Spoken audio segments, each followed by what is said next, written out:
नमस्कार दोस्तों, मैं हूं प्रकाश, independent business consultant, team Vivek Bindra, बड़ा बिजनेस.com। यस, आज के इस वीडियो में हम बात करने वाले हैं बिलियनियर्स ब्लूप्रिंट डिप्लोमा के सब्जेक्ट नंबर 2 के बारे में कि कैसे आप इसके वैल्यू को क्रिएट कर सकते हैं अपने कस्टमर्स को। तो वीडियो काफ़ी खास होने वाला है, इसलिए वीडियो को अंत तक जरूर देखिएगा। अगर आप लोगों ने मेरे चैनल को अभी तक सब्सक्राइब नहीं किया है तो प्लीज़ इसे सब्सक्राइब कर लीजिए, साथ ही साथ नोटिफिकेशन बेल को जरूर प्रेस कर लीजिएगा, क्योंकि ऐसा अमेजिंग कंटेंट सबसे तेज सबसे फास्ट आपको लगातार मिलता रहे। तो चलिए शुरू करते हैं आज का ये वीडियो बिना किसी देरी। मैंने बोला कि आज हम बात करने वाले हैं बिलियनियर्स ब्लूप्रिंट डिप्लोमा के सब्जेक्ट नंबर 2, जी हाँ, जिसका नाम है फिनांस।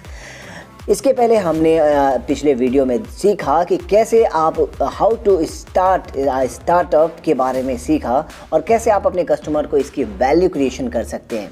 आज हम सीखेंगे कि कैसे फिनांस के बारे में आप बता सकते हो। देखो, सबसे बड़ी समस्या हमारे पास ये होता है कि हम कस्टमर को कुछ बता ही नहीं पाते हैं। देखिए, हमारे पास बताने को बहुत कुछ है। यहाँ कस्टमर को आपको 95% आपको चीज़ें बतानी है, उसकी वैल्यू क्रिएट करनी है। आपको बड़ा बिजनेस के बारे में बताना है, डॉक्टर विवेक बिंद्रा सर के बारे में बताना है, आपको बिलियनियर्स ब्लूप्रिंट के बारे में बताना है, आपको बिलियनियर्स ब्लूप्रिंट के सब्जेक्ट्स के बारे में बताना है और सब्जेक्ट्स उनको और उनके बिजनेस के लिए कैसे हेल्पफुल है, ये सब चीज़ें कवर करनी है।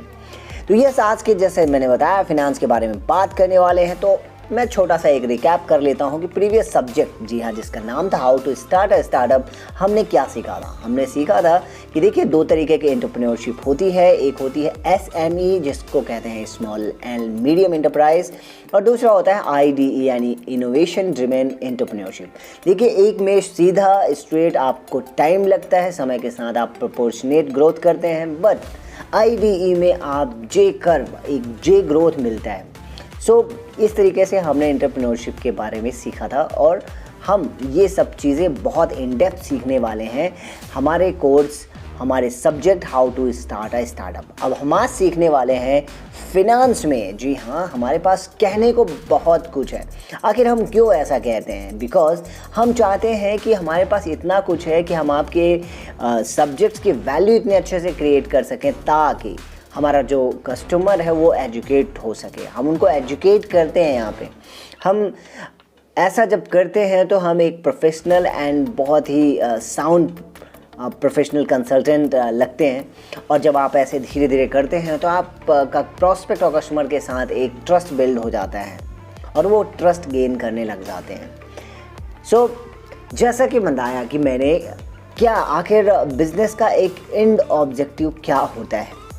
अगर मैं सिंपल सा प्रश्न पूछूं कि एंड ऑब्जेक्टिव किसी भी बिजनेस का सिर्फ और सिर्फ प्रॉफिट होता है, कि उसको सिर्फ प्रॉफिट चाहिए होता है।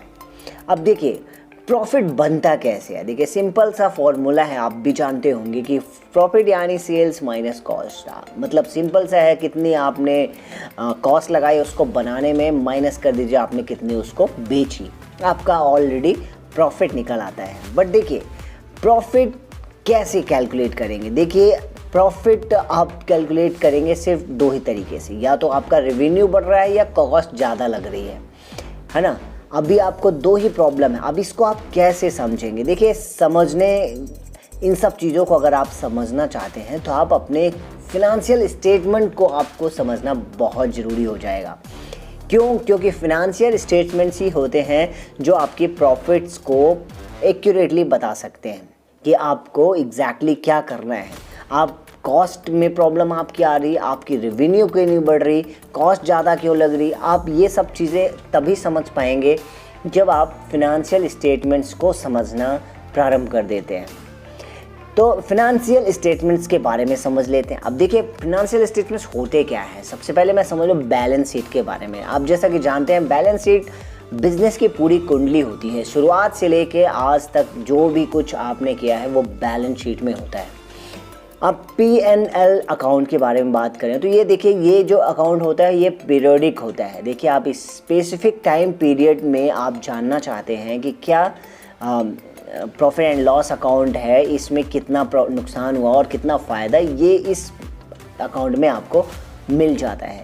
आपको तीसरा एक स्टेटमेंट जैसे कि कैश फ्लो स्टेटमेंट है, तो आपको कैश फ्लो कैसा चल रहा है इसके बारे में जानना है, तो भी आपको फिनेंशियल स्टेटमेंट के बारे में जानना ज़रूरी होता है। देखिए, अगर आप फिनेंशियल स्टेटमेंट समझना सीख जाते हैं, उसको जानना सीख जाते हैं, तो आपको सबसे अच्छी चीज़ क्या होगी, आप बहुत अच्छे फिनेंशियल बिजनेस डिसीजंस लेना प्रारंभ कर देंगे। वो आपके बिजनेस के लिए बहुत अच्छा हो जाएगा। तो आप कस्टमर को बताइए कि आप ये सब यहाँ पे इस सब्जेक्ट में लर्न करेंगे। आपको सीखने को मिलेगा कि कैसे आप फिनेंशियल स्टेटमेंट्स को बना सकते हैं और कैसे एक अच्छा डिसीजन बिजनेस के लिए ले पाएंगे अगर आप ये सब सीख लेते हैं। अब देखिए, वर्किंग कैपिटल मैनेजमेंट के बारे में बात कर लीजिए। देखिए, आपको यहाँ पे कस्टमर को बताना है कि यहाँ पे आपको वर्किंग कैपिटल मैनेजमेंट के बारे में भी पढ़ने को मिलेगा। देखिए, बिज़नेस में पैसों की रोलिंग करना बहुत ज़रूरी है। जितनी तेज़ पैसों की रोलिंग होगी, जितना ज़्यादा तेज़ आप वर्किंग कैपिटल को मैनेज करेंगे, आपका बिज़नेस उतना ही ज़्यादा प्रॉफिटेबल होगा।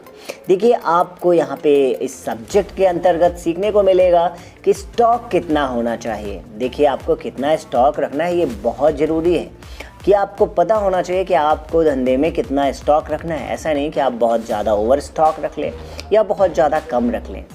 दूसरा, आपको यहाँ पे सीखने को मिलेगा, जानने को मिलेगा कि आपको क्रेडिट यानी उधार कितना देना है और कितना लेना है। दोनों ही चीज़ें आपको सीखने को मिलेंगी। तीसरा, आपको आइडल कैश। देखिए, आइडल कैश क्या होता है, जो आपके बैंक में रखा होता है डिपॉजिट्स मनी। देखिए, उसको अगर आप मैनेज करना नहीं सीखते हो तो भी आपको बिजनेस में नुकसान हो सकता है। तो ये सब्जेक्ट में आपको हम ये भी सिखाएंगे कि कैसे बैंक में पड़े हुए पैसों को आप मैनेज कर सकते हैं। इसके अलावा आपको सीखने को मिलेगा कि सप्लायर को कैसे मैनेज करना है। देखिए, सप्लायर्स आपके बैकबोन होती है। अब देखिए, सप्लायर्स को आपको कैसे मैनेज करना है ये भी इस सब्जेक्ट में आपको सीखने और जानने को मिलने वाला है। अब एक सिंपल सा है बात मैं आपको जो बताना चाहता हूँ। देखिए, बिजनेस का एक गोल चक्कर होता है। बिजनेस इसी के हिसाब से रन होता है। देखिए, आप सप्लायर से माल खरीदते हो, उस माल को स्टॉक प्रोडक्ट्स में कन्वर्ट करते हो, वही प्रोडक्ट कस्टमर के पास जाता है। कस्टमर कुछ क्रेडिट में या उधार में लेके जाते हैं आपसे। फिर कुछ दिनों के बाद आप उधार को रिकवर करते हैं और कुछ पैसा अगेन सप्लायर को देते हैं। सप्लायर अगेन आपको स्टॉक प्रोवाइड करता है, आप प्रोडक्ट बनाते हो और कस्टमर को भेजते हो। ठीक है, ये सारा चीज़ इस बिज़नेस में होता है। कोई भी बिज़नेस करेंगे आपको इन्हीं गोल राउंड आपको चलना है। देखिए, ये चीज़ बहुत ज़रूरी है कि आपका रोटेशन ज़्यादा से ज़्यादा तेज़ होना चाहिए। अगर जितना ज़्यादा आप रोटेशन करते हैं उतना ही बिज़नेस आपका प्रॉफिटेबल हो जाता है। तो आपको वो कुंजी क्या है जिससे ये रोटेशन और ज़्यादा तेज़ हो सके, वो सारी चीज़ें आपको यहाँ पे सीखने को मिलने वाला है। तो आप यहाँ पे कस्टमर को बताइए कि आप ये सब भी सीखने वाले हैं। अब इसके अलावा आपको मिलने वाला है बजटिंग का संपूर्ण ज्ञान। जी हाँ, बजटिंग का संपूर्ण ज्ञान मिलेगा। जी हाँ, बिजनेस से जिससे बचा रहेगा आपका नुकसान होने से। अब देखिए, अगर आप बजटिंग के बारे में जानते हैं, आपको सब कुछ पता है, तो इससे क्या फ़ायदे मिलने वाले हैं आप ये भी सीखेंगे। जैसे कि आपको सीखने को मौका मिलता है कि आप अपना सेल प्रोडक्ट प्राइस, अगर आपको बजटिंग का नॉलेज नहीं है तो आप ये नहीं जान पाएंगे कि आपको प्रोडक्ट का जो प्राइस है वो कितना रखना है। आप अपना प्रॉफिट बहुत कम रहेगा आपका अगर आपको बजटिंग का नॉलेज नहीं है। आपकी जो ग्रोथ होगी वो बहुत ही कम रहने वाली है। अगर आपको बजटिंग का ज्ञान नहीं रहेगा तो आप जो ऑब्लिगेशंस होते हैं बिज़नेस में, जैसे कि आपको सैलरी देना हो गया, बिजली के बिल देने हो गए, ये सब चीज़ भी टाइमली नहीं कर पाएंगे। इसके अलावा बिज़नेस में कुछ सरप्राइज एक्सपेंसेस होते हैं, उनको भी आप हैंडल नहीं कर सकते अगर आपको बजटिंग का नॉलेज नहीं है, आपको पैसे का नॉलेज नहीं है कैसे मेंटेन करना है। तो बहुत इम्पॉर्टेंट हो जाता है आपको इसके बारे में जानना। देखिए, अगर आप ये जानते हैं तो आपका बिज़नेस की ग्रोथ फिक्स है, आप ग्रो करने ही वाले हैं। तो आपको इस सब्जेक्ट में ये भी सीखने को मिलने वाला है। आप अपने कस्टमर को बताइए।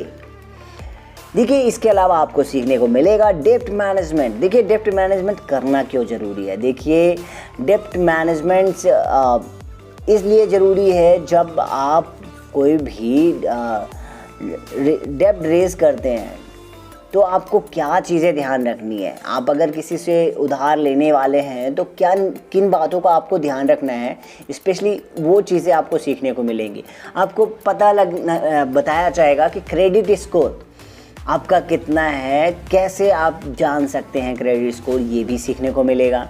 आपको डेब्ट कैसे सेटल करना है, ये भी सीखने को मौका मिलेगा यहाँ पे। साथ ही साथ देखिए, लोन डिफ़ॉल्ट कर जाते हैं तो आपको रिपरकशंस क्या आएंगी, वो सब भी सीखने को मिलेगा।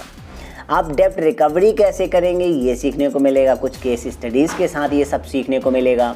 इसके अलावा आपको सीखने को मिलेगा कि इनकम टैक्स रूल्स लोन्स में क्या होते हैं और डिपॉजिट्स में क्या रूल्स होते हैं। ये सब इस डेब्ट मैनेजमेंट के तहत सीखने को मिल जाएगा हमारे जो फिनांस सब्जेक्ट में, ये सारी चीज़ें। अब देखिए, इसके अलावा आपको सीखने को क्या मिलेगा इस फिनांस सब्जेक्ट में। देखिए, इसमें आपको सीखने का मौका मिलता है कि धंधे में हमेशा कैश कैसे बना रहेगा। भाई, धंधे में कैश बना रहना बहुत ज़रूरी है। अगर आप कैश नहीं मेंटेन कर पा रहे हैं तो कहीं ना कहीं आपका बिजनेस सही तरीके से रन नहीं होने वाला है। दूसरा, कैसे समझेंगे कि बिज़नेस का डैशबोर्ड क्या होना चाहिए। तो आपको बिज़नेस का डैशबोर्ड बनाना आना चाहिए और वो आप इस सब्जेक्ट में सीख जाएंगे। इसके अलावा अगर आपको दिवालिया ना हो कभी, आप उससे कैसे बच सकते हैं, वो भी सीखने को आपको इस सब्जेक्ट में मिलने वाला है। इसके अलावा कैसे आपको फंसा हुआ स्टॉक आप उसको निकाल सकते हैं, ये भी सीखने को मिलेगा।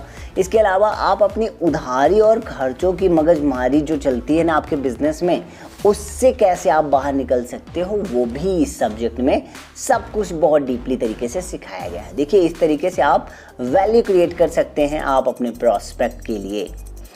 देखिए, ये सारी चीज़ क्यों बताना ज़रूरी है। देखिए, बहुत सारे कस्टमर क्या होते हैं, हम कस्टमर को बहुत कम चीज़ ही बता पाते हैं। यहाँ पे मैं इतनी जानकारी इसलिए दे रहा हूँ कि इस छोटे से सब्जेक्ट में आपको इतना अथाह नॉलेज मिलने वाला है जो आपके बिजनेस के लिए बहुत ज़्यादा इम्पॉर्टेंट है।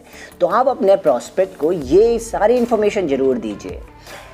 तो दोस्तों, मुझे उम्मीद है कि ये छोटा सा वीडियो आपको बहुत पसंद आया होगा। प्लीज़ मुझे कमेंट बॉक्स पर लिखकर ज़रूर बताइए। साथ ही साथ वीडियो को लाइक और शेयर करना बिल्कुल भी मत भूलिएगा। आप लोगों का वीडियो के अंत तक बने रहने के लिए, मेरे साथ हमेशा की तरह जुड़े रहने के लिए हृदय की गहराई से बहुत बहुत धन्यवाद।